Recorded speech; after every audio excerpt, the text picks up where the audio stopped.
engineering ang first degree ni Sir Eugene.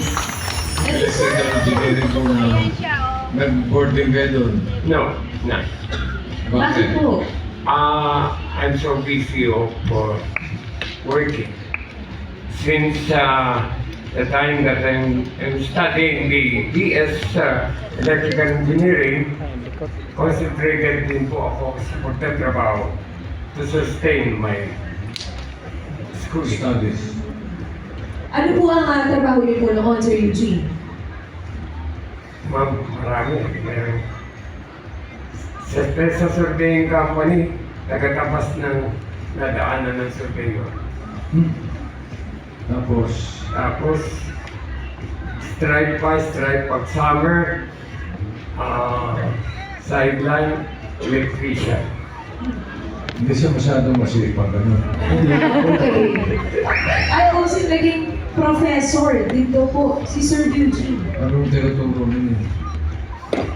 First, all mathematics subjects, and also in the general level, I teach philosophy and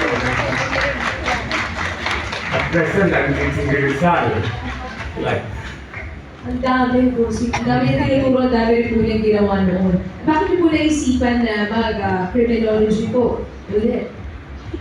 yes, I was employed in Barangay 177 at Caloocan.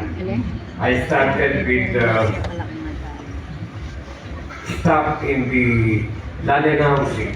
Then it follows to solid waste, and then the rest of the 5 years during the administration of the Kapitana Dona Ligana Harito, then I'm a Lupon Tagapamayapa. In there, it started by enthusiast in getting criminology. At ngayon, Thesis defense na lang po. kung nag-aaral kayo ng criminology, Yes, sir. you were nasa 60s pa na, right? Yes, sir.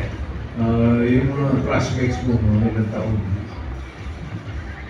My Puro ba na 20s, classmate niya? my 18, Hmm. my 19, my 33, something like that. I'm still the youngest. Ah.